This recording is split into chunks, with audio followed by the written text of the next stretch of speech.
So, what's up? I'm FUFU. I'm 18. I am an artist. I'm from Costa Rica and Mexico, born in Atlanta, and I'm here today in Atlanta with Spinrilla. I manifested my whole career. I know that for a fact. Where is the name FUFU from? I mean, it has a lot of meanings, but I've gotten the meanings through the time. The first one is that in Costa Rica, we respect a lot the like the Indian tribes, the culture, we respect that, so we give them their own space. In that tribe, they call this blue morpho butterfly, the blue morpho butterfly. If it's another butterfly, then it's not fufu. But that one blue butterfly, they call it fufu. The meaning of the butterfly is transformation and change. And I am a person that has to have that constant change, because I feel bored. Like, I need tattoos, I need something new, that different hair color, different clothes. And I just really went with the whole butterfly thing. And then, when you want to say fuck you, but like subtle, you go FU. So it's like FU, fuck you twice, because I'm unapologetically myself. So I was born in Atlanta, and my mom's from Costa Rica, and my dad's from Mexico. So I guess they met here for some reason, and they had me, and my mom was like, it's time to go. So she took me to Costa Rica, and my dad didn't want to go to Costa Rica, and he wanted to go with his family. So he went to Mexico, and they were like, all right, let's do this. Since my dad was on and off from Mexico to Atlanta, he got tired of Mexico, so he started living here. And then my mom was like, all right, I'm gonna send her to you there. And so I started living in Atlanta, and I just got used to it. I've never lived in any other state in the U.S. I just know Atlanta. I got my people here. I got my friends from high school, from school. Like, I feel comfortable here. So that's why when I decided to come live here by myself, I decided to come to Atlanta, because I know what's up. These are my streets. I know what's up. What does Atlanta mean to me? It means a lot, because once I found out that, who Russ is? Russ, the god. I love you, Russ. So he's like one of my idols musically wise, like, because he's so versatile, he does anything. And once I found out he was from Atlanta, like Rise around here, I was like, dang, like I was really inspired by him. And all the music that I do, you can definitely hear him, like on the not on the background, but like not copying, but inspiration. And then I found out that Migos also they're from Atlanta and from Lawrenville, close to the hospital I was born in. I think they were born in the same hospital also. That shit was crazy to me, and I was like, maybe I should be making trap, because I'm from Atlanta, and this is like where it started, like the mumble trap, that lean shit, that cool shit. That, I don't know, I really fuck with it. And I was like, maybe it should have happened this way. Like, it was meant to be. Like, that's what Atlanta means to me. That's why I fuck with Atlanta so much. And the people here, like, we cool as fuck, I make my music is mostly in Spanish, because that's like my roots, I'm privileged to have both English and Spanish. But in this music industry, you got, like, in Atlanta, you got more English than Spanish. But in Atlanta, you don't hear that. I've never heard like any rapper from Atlanta or from where I'm from that speaks both English and Spanish, and like is representing both of those roots. So like that's what I do. And there's this new generation, my generation, that speaks both English and Spanish. The more the merrier. So if you have more people that can understand your music in more languages, it's better.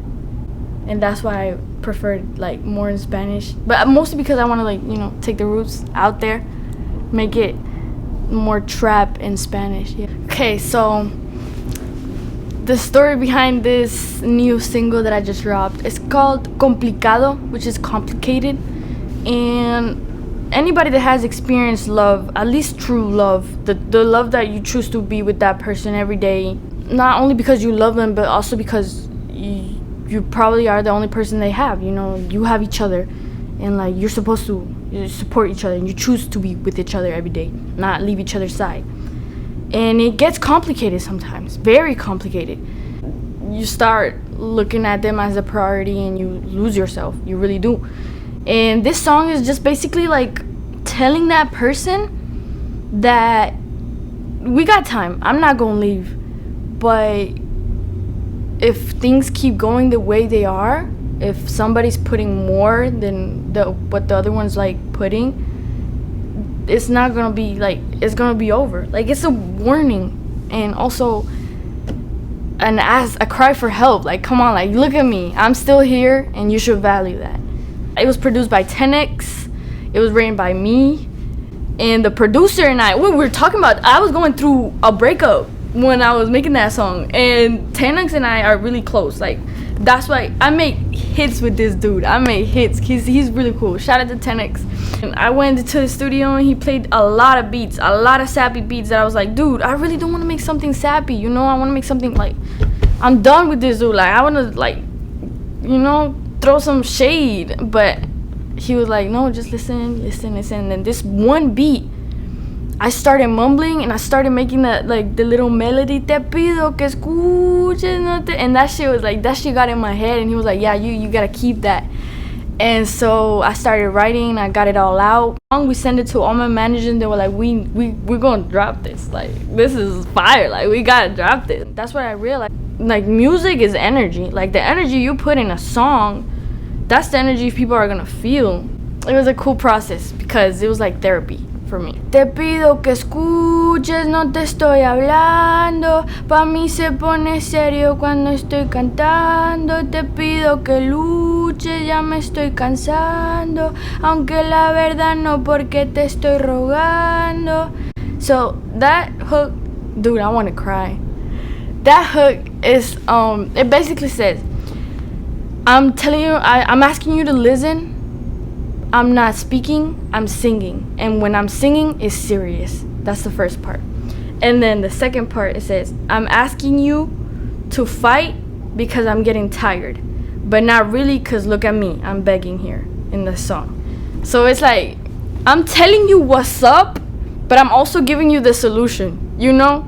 And like, if you don't see that, then I'm not the problem. And I gotta dip. The FUFU, like, my style is mostly because I'm bigender. I consider myself a bigender person, which is basically that I know and I accept that I'm physically a girl, but if there was a difference between the mentality of a man and a woman, which I don't think there is, it's about energy, I would consider myself both male and female at the same time. So it's not non-binary, because if you were to like describe me as they or them, I wouldn't like it. I would like it if you said she or he. It doesn't matter, just as long as it's just one. But that's where it comes from. For me, clothes have no gender, but I do like to be comfortable. You know, I like to be, to me, an outfit is really important when I go to the studio, when I go anywhere, because it boosts up my confidence. It makes me feel like I'm cool. Like, look at my fit, I'm straight fire. Like, you know what I'm saying? Like, I'm chilling. Like, people are gonna look at me and they're gonna be like, oh, that's FUFU. You know? That's why, that's my style. Mostly comfortableness. That's the FUFU flow. The meaning behind the color blue for me is royalty. Like, it's always been my favorite color. Cause when I was a kid, I had those gender roles like in my head, like pink for girls, blue for boys, and I always had that masculine side, so I would always go for blue. I would always go for the boy clothes. I would always go, so the blue just kind of stuck with me, and in my personality too. I be acting like a dude. My friends be like, bro, you gay? I'm like, who knows? You know, like, fuck it, I could be whatever. But the blue is just like, that's my heart. I don't know. My mindset is all over the place because I be contradicting myself. I be thinking some shit and then I do the opposite. But that's part of life, you know. You learn, you go through shit, you make mistakes. I'm a kid, you know. My 5 top rap artists. First, Kid Keo, the Kid Keo. He's from Spain.